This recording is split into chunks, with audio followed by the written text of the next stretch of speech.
Bismillahirrahmanirrahim. Assalamualaikum warahmatullahi wabarakatuh. Waalaikumsalam warahmatullahi wabarakatuh. Apa kabar ibu bapak semuanya? Alhamdulillah. Baik, sehat, luar biasa. Allah Akbar. Yes, yes, semangat. Pada hari yang berbahagia ini, saya akan menyampaikan yaitu pelatihan TDP yang sudah kami jalan selama 1 bulan tentang budaya positif. Ya, budaya positif modul 1.4 CGP angkatan 11 dari SD Negeri Air Tenang. Adapun pertanyaan pemantik yang pertama adalah hukuman dapat mendisiplinkan anak. Ini kan setuju dengan pernyataan tersebut, Bapak Ibu? Setuju. Yang kedua, pemberian hukuman dengan hal positif seperti membaca atau membersihkan halaman sekolah dapat meningkatkan disiplin anak. Setuju. Yang ketiga, memberikan penghargaan dapat meningkatkan motivasi belajar anak. Setuju. Setuju. Baik, Bapak Ibu semua setuju. Semangat. Nah, dalam topik ini modul 1.4 yang akan dibahas ada 6. Yang pertama adalah disiplin positif dan nilai-nilai kebajikan universal. Kemudian yang kedua adalah teori motivasi, hukuman dan penghargaan, restitusi. Yang ketiga, keyakinan kelas, kebutuhan dasar manusia dan dunia berkualitas. Kemudian yang kelima, restitusi, 5 posisi kontrol. Yang keenam, restitusi segitiga. Perubahan paradigma. Ibu, perhatikan. Genggaman tangan. Kalau kita umpamakan secercah kertas ataupun benda yang berharga, si A yang memegang dan sebelah lagi si B, si A dengan si B. Kalau benda berharga, otomatis si B akan berkuat sekuat tenaga untuk meraih di genggaman tangan si A supaya bisa diambil benda tersebut. Apa saja yang akan dilakukan? Sekuat tenaga, berbagai cara untuk meminta Anda apakah benda tersebut bisa membujuk, mengancam, menghati, merayu, menyuap, apa saja agar dapat membuka kepalan tangan Anda. Artinya apa? Seseorang akan berusaha semaksimal mungkin untuk meraih ataupun mengambil benda yang ada di genggaman tangan. Artinya sekuat tenaga. Begitu juga dengan peserta didik, kita sekuat tenaga untuk mengarahkan peserta didik menjadi orang yang berhasil. Perubahan paradigma teori kontrol. Yang pertama, ilusi guru mengontrol murid. Kemudian ilusi bahwa kritik dan membuat orang merasa bersalah dapat menguatkan karakter. Kemudian ilusi bahwa semua penguatan positif, efektif, dan bermanfaat. Kemudian ilusi bahwa orang dewasa memiliki hak untuk memaksa.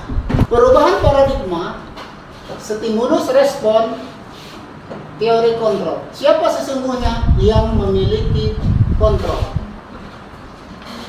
Yang stimulus respon.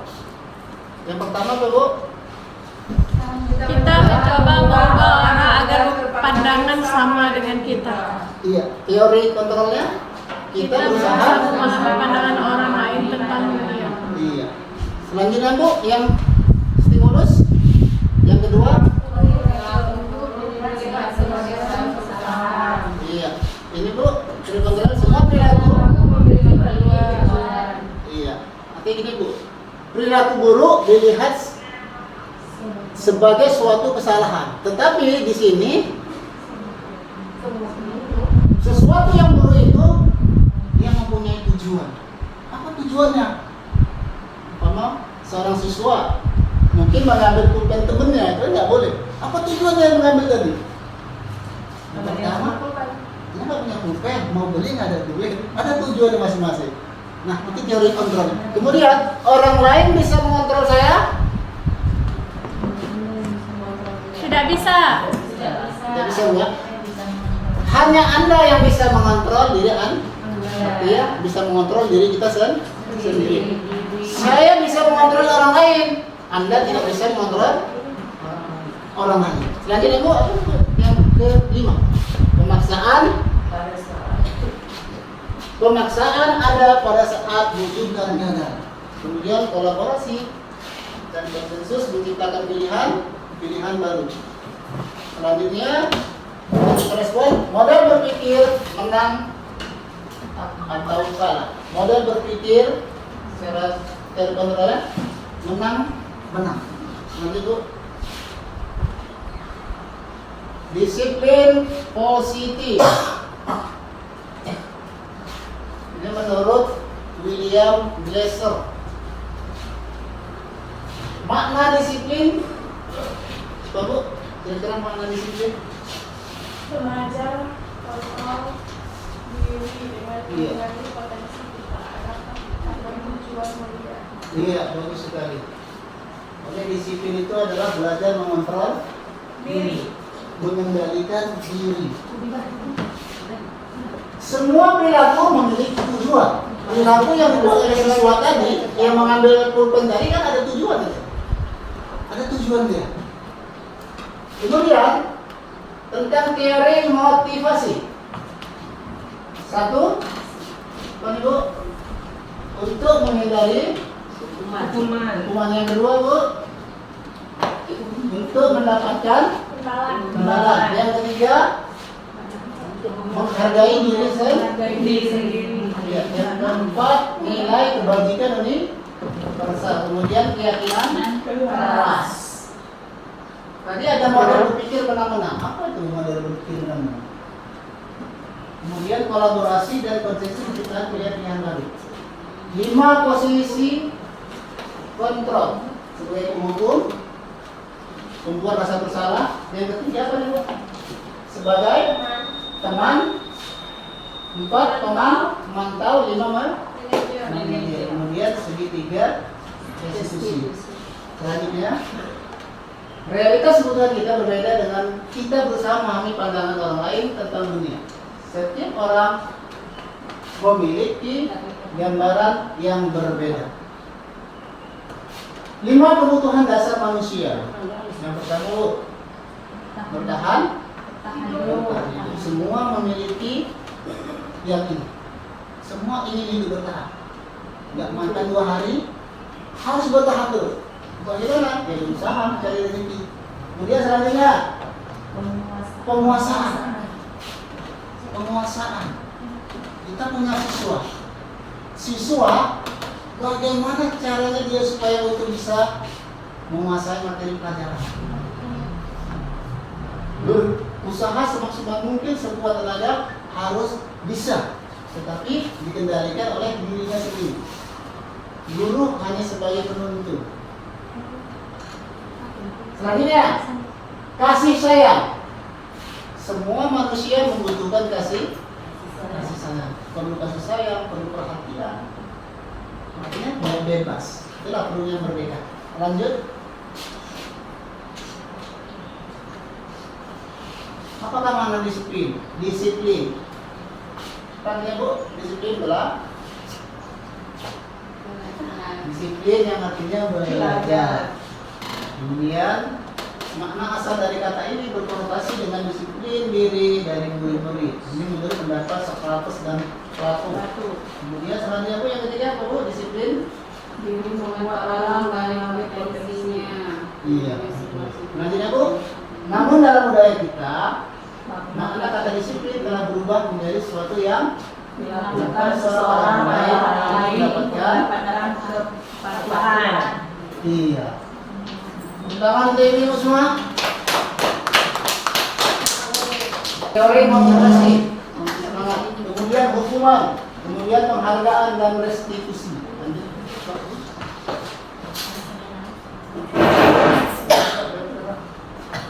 Ya, Bapak Ibu, tokoh pendidikan Indonesia adalah Ki Hajar Dewantara. Apabila samping beliau, merdeka itu artinya tidak hanya terlepas dari perintah, tetapi juga cakap, buat memerintah diri sendiri. Makanya kurikulum merdeka bisa mengendalikan diri sendiri. Bu, ini ada yang ditampilkan atau ditayangkan tentang restitusi. Coba kira Bu, restitusi. Proses menciptakan kondisi bagi murid untuk memperbaiki kesalahan mereka sehingga mereka bisa kembali pada kelompok mereka dengan karakter yang lebih kuat. Iya, bagus sekali. 150 Betul. Apa yang dikatakan Bu Sulu tadi? Dengan karakter yang lebih kuat, yang lebih baik, yang lebih bagus. Dari apa? Dari yang sebelumnya kurang bagus, dari kesalahan menjadi yang lebih baik. Ciri restitusi ada 9. Yang pertama, Bukan mengampuni kesalahan, namun belajar dari kesalahan. Iya. 2, memperbaiki. Hubungan 3, tawaran. bukan paksaan. 4, Restitusi untuk mengingatkan dalam bela diri. yang kelima, Restitusi mencari kebutuhan dan kebutuhan dasar yang mendasari tindakan. yang keenam, restitusi. Adalah cara yang paling baik. Yang ketujuh, Fokus pada karakter, bukan tindakan. iya. 8, restitusi, fokus pada solusi. 9, terakhir, restitusi mengembalikan murid yang berbuat salah pada pada kelompoknya. Dan pembelajaran ketiga tentang keyakinan kelas. Mengapa tidak peraturan saja? Mengapa harus keyakinan kelas? 1, mengapa kita memiliki peraturan harus menggunakan helm? Ini contoh ya. Bila mengendarai kendaraan roda 2, kita meyakini bahwa helm bukanlah beban, tapi helm adalah sebagai pengaman, bukan sebagai pengaman. Bukan karena takut kena polisi, tapi karena untuk keamanan diri kita sendiri. Kemudian, mengapa kita memiliki peraturan 3M semasa COVID-19? Itu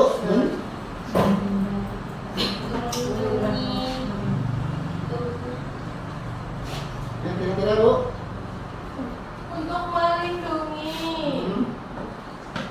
Untuk melindungi dari diri COVID virus. iya, dari COVID ataupun virus. Maka dianjurkan pakai masker, kemudian jaga jarak. Ya, budaya. Nah, di sini ada yang biru atau ungu? Tulisannya peraturan kelas paling kecil. Pengertian peraturan kelas biasanya searah guru yang membuat peraturan. Setelah dibuat peraturan oleh guru, ada sanksi belakangnya. Nah, kemudian untuk menghilangkan sanksi tadi, setelah guru membuat peraturan, dibuatlah keyakinan kelas atau kesepakatan kelas. Pengertian kesepakatan kelas, siswa berembuk semua tata tertib apa yang ingin kita buat. Mereka yang menentukan. Atas berdasar keyakinan mereka bahwasannya ini bisa kami jalankan tanpa ada hukuman. Keyakinan kelas. Kemudian setelah yakin, setelah dibuat aturan kelas tadi, keyakinan kelas, maka akan naik dan dia menjadi lebih besar dari sekupnya. Apa namanya? Lingkungan positif. Lingkungan positif berarti lingkungan satu sekolah. Contoh, menjaga kebersihan. Mungkin kalau di peraturan kelas tadi dilarang membuang sampah sembarangan. Tetapi yang lingkungan positif tadi bahasanya menjaga kebersihan. Ya termasuk membuang sampah, termasuk meludah sembarangan. Apalagi membuang kotoran ataupun macam-macam. Tapi dengan lingkungan sehat tadi lebih bahasanya lebih lembut, menjaga kebersihan. Tidak mencakup semua kebersihan badan, pakaian harus bersih, sepatu harus bersih. Lebih luas tadi. Nah, setelah lingkungan positif, maka akan menjadi budaya positif yang lingkungnya lebih besar. Satu lingkungan sekolah besar. Budaya, pengertian budaya Bu, kira-kira gimana ya? Sesuatu yang menjadi kebiasaan. Sudah menjadi kesadaran siswa, itu kebiasaan kebersihan menjadi budaya. Jadi tanpa disuruh-suruh. Kalau kita kembali filosofi, Ki Hajar Dewantara mengatakan bahwasanya guru adalah yang ditiru dan Artinya apa? Guru sebagai contoh tauladan yang Baik. baik. Jadi karena kita terus. Nah, kesepakatan kelas. Ini kita bahas kesepakatan kelas. Contoh, datang tepat waktu. Kemudian Bu, yang kedua, menjaga kebersihan Sekolah. Selanjutnya Bu, berdoa sebelum dan sesudah kegiatan. Kemudian aktif dalam kemudian tertib. Guru, kami guru dan murid yang saling menyayangi. Tuh, kasih sayang. Kemudian Bu, kami murid yang semangat belajar. Kemudian Bu, yang terakhir kami murid yang peduli dengan teman-teman. kegiatan pendalaman keyakinan akuntabel dan hormat. Yang hormat itu kami yakini bahwa sangat penting untuk menghormati semua orang dan orang milik Orang lain. yang penting ya Bu. Kami meyakini bahwa sangat penting untuk mengerjakan segala pekerjaan yang atau kegiatan yang telah ditugaskan. Diterima dan dimiliki. Kami meyakini bahwa sangat penting untuk merasa diterima pada suatu kelompok dan saling peduli Iya, satu bagus. dengan yang lain. Bagus sekali. Ini kegiatan pendalaman keyakinan kelas. Pendalaman ya, keyakinan kelas tadi yang peraturan tadi berubah menjadi keyakinan. Rasa hormat kalau yang terdengar. Yang terdengar. Satu orang berbicara, yuk saya bantu kan terdengar. Kita bisa selesaikan ini bersama.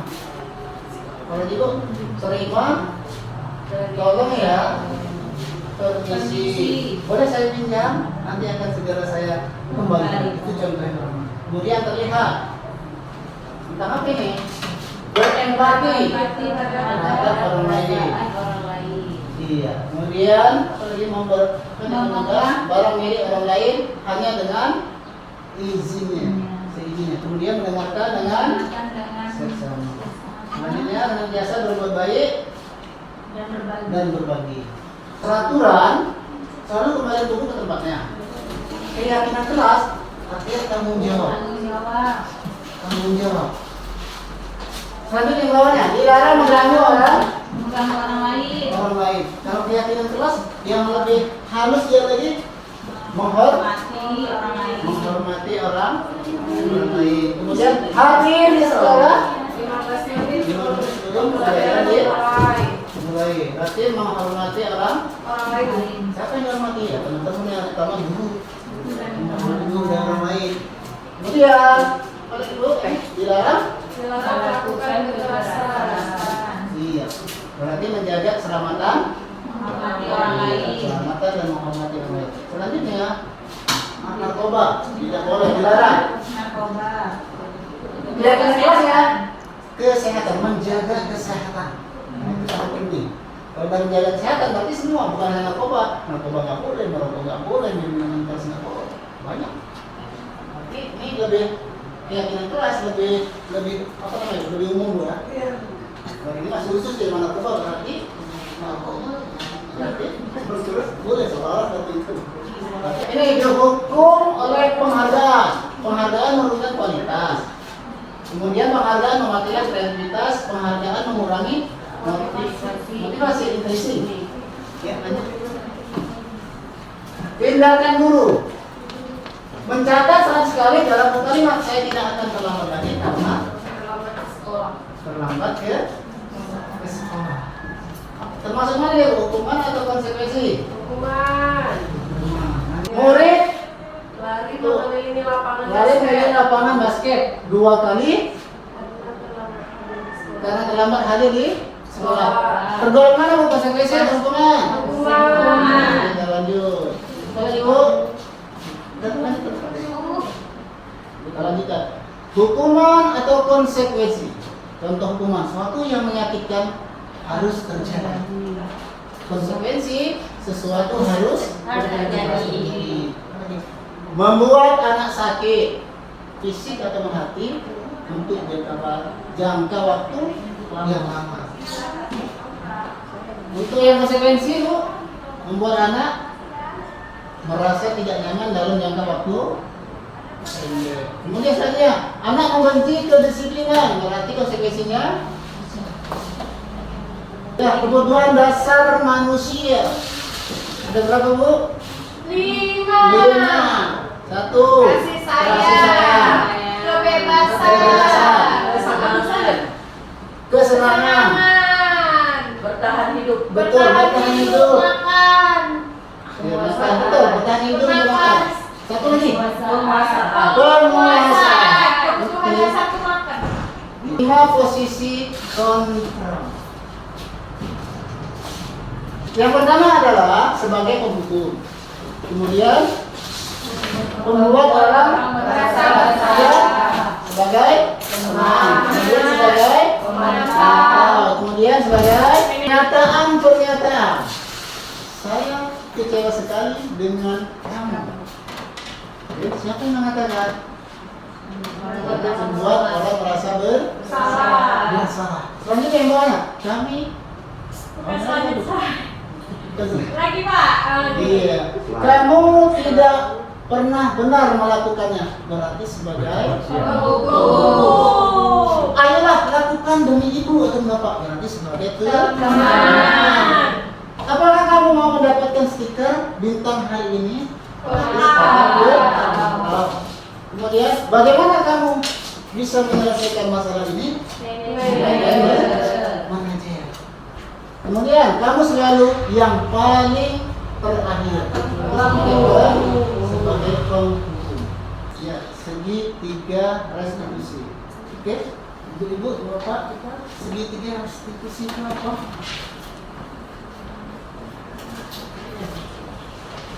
Segitiga. Ya, itu bagian yang 3. Pengertian segitiga, ini tadi yang dikatakan tadi ya. Yang mengharuskan isu Nah. mengubah siswa menjadi lebih baik. Iya, mengarahkan ataupun mengubah siswa menjadi lebih baik. Siswa yang salah kita perbaiki supaya lebih baik lagi. Nah, segitiga restitusi yang pertama adalah menstabilkan identitas, kemudian tindakan validasi kebutuhan. Yang ketiga adalah menanyakan keyakinan. Terus ada video. Oke, 3 hal. Untuk membuat anak yang merasa gagal karena berbuat salah menjadi positif terhadap dirinya. Guru akan berkata, berbuat salah itu hal yang manusiawi. Tidak ada manusia yang sempurna. Bapak ataupun ibu juga berbuat salah. Kita pasti bisa menyelesaikan permasalahan ini. Bapak ibu tertarik untuk mencari tahu siapa yang benar, siapa yang salah. Bapak ibu lebih tertarik untuk menyelesaikan masalah, tidak mencari kesalahan, tetapi mencari solusinya untuk menyelesaikan masalah. Selanjutnya, kalau kamu menyalahkan dirimu sendiri terus-menerus, apakah kamu bersikap baik pada dirimu sendiri? Tentunya tidak. Jalan salah satunya adalah mencari solusi, bukan menyalahkan diri sendiri. Oke, ambil validasi kebutuhan. Pada dasarnya setiap tindakan manusia tujuannya adalah memenuhi basic. Apakah itu power, freedom atau survival? Untuk bahasa Inggris lebih paham. Kita lanjutkan. Bawahnya guru berkata, aku bisa saja melakukan hal yang lebih buruk, tapi kamu tidak melakukan. Selanjutnya, kamu pasti punya alasan mengapa melakukannya. Bu, Bapak, saya kasih contoh ya, contoh ringan.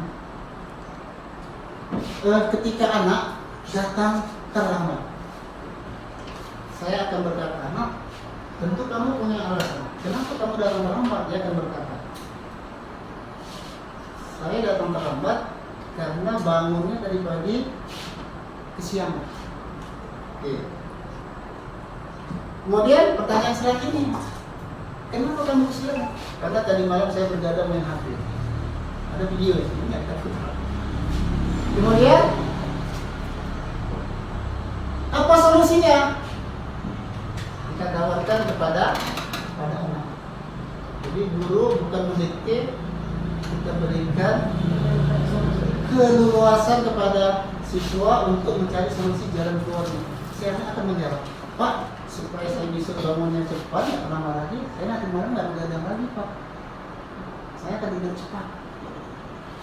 Saya akan berusaha menghidupkan HP alarm untuk bangun, tapi supaya jangan kesiangan. Artinya apa? Solusi kita berikan kepada si anak. Kalau kita yang berikan solusi, akan menjadi beban bagi dia. Tapi kalau dia sendiri mencari solusi, menjadi beban. Kapan dia akan melakukan? Ya segera Bu, nanti pulang sekolah saya pinjam HP mama, alarmnya saya hidupin terus. Segera, jadi si anak melakukan, bukan kita yang mendikte kamu harus begini ya, kamu harus begini. Maka akan menjadi beban bagi dia. Maka kita beri keluasan. Kemudian apa yang penting bagi kamu? Tentunya kalau sudah terlambat bisa ikut pelajaran dengan sempurna Bu? Tidak. Apa yang penting? Datang harus tepat. Misalnya kamu boleh tetap berusaha menjaga sikap itu, tapi tambahkan sikap yang lain yang baru. Nah, ini konteksnya berbeda Bu ya. Konteksnya berbeda. Contoh, ketika dalam belajar seorang siswa mengganggu temannya, mengganggu teman. Pengertian mengganggu berarti kan sikap dia suka membuat kegaduhan dan keributan di lingkungan kelas. Sikapnya harus dijaga. Kemudian sikap yang lain, sikap yang baru, bagaimana? Menunjukkan yang baik, akhlakul karimah. Kemudian, maukah kamu belajar dengan cara lain untuk mendapat yang kamu butuhkan tanpa harus memukul? Mungkin kalau seperti ini tindakannya seperti orang yang melakukan bullying atau berantem terus bullying ya, memukul tadi ya. Kemudian selanjutnya, apakah kamu bisa melakukan dengan lebih baik besok lagi? Artinya ada perubahan ke arah yang lebih positif dan lebih baik. Validasi kebetulan. Lanjut apa? Menanyakan keyakinan. Anak melihat salahnya, dihubungkan dengan norma sosial dan nilai-nilai mendasari manusia berinteraksi dengan orang lain. Guru berkata, apa nilai yang kita percaya di kelas atau di sekolah kita? Kemudian, nilai-nilai universal apa yang telah kita sepakati? Nah, ini keyakinan juga, keyakinan kelas yang sudah kita buat dengan siswa tersebut. Kita tanyakan, ini menanyakan keyakinan. Nah, kalau kamu terlambat datang ke sekolah, berarti sudah melanggar keyakinan kelas tentang tata tertib telah datang sekolah. Kemudian kelas yang ideal itu seperti apa sih? Itu kan keyakinan kelas. Yang bagaimana? Bu, kelas kita, ideal kelas kita yang bersih, yang nyaman. Apa itu bersih, nyaman, tertib, tenang. Udah tertib, tenang, nyaman, bersih, belajar menjadi lanjut. Kamu ingin jadi anak? Kamu ingin jadi anak seperti apa? Ini pertanyaan dulu.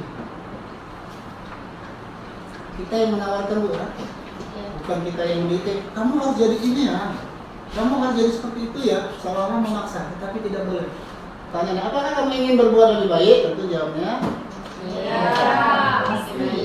Kemudian, apakah saat ini kamu sedang menjadi orang yang sedang kamu inginkan? Dia kan akan menilai diri. Dia kan akan menilai, sudah sesuai dengan apa yang aku inginkan, ingin menjadi anak yang baik, tapi bullying terus. Berarti belum ya? Berarti belum, tergantung. Kemudian yang terakhir, apa yang kami inginkan? Peraturannya yang seperti apa? Yang tadi kan sepakatan terus sudah terbuat, kayak tadi. Setelah peraturan dibuat, mau yang bagaimana? Tapi tawarkan lagi. Yang terakhir tadi ya, kan harus yang lebih baik tadi. Tapi toh tetap dilanggar ya kita tawarkan. Jadi peraturan yang bagaimana lagi yang kita sepakati? Memberikan tawaran terus, memberikan tawaran. Oke, lanjut baru refleksi, merefleksi kegiatan yang sudah kita lakukan dari segi 3 institusi tersebut, kemudian tentang budaya positif yang kita lakukan dan siaran betul kan? Satu, hal baru apa yang mengubah paradigma saya yang saya dapatkan. Tapi setelah kita laksanakan kegiatan-kegiatan, keyakinan kelas, aturan kelas, budaya positif,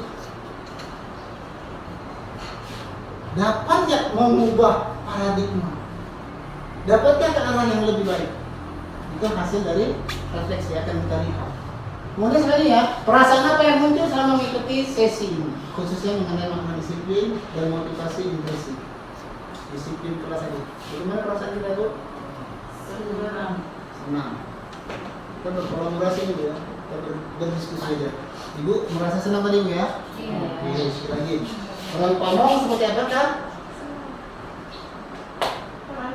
Peran among seperti apakah yang saya telah lakukan selama mengikuti modul ini? Dan ibu lah. Oke, kira Bu. Peran among.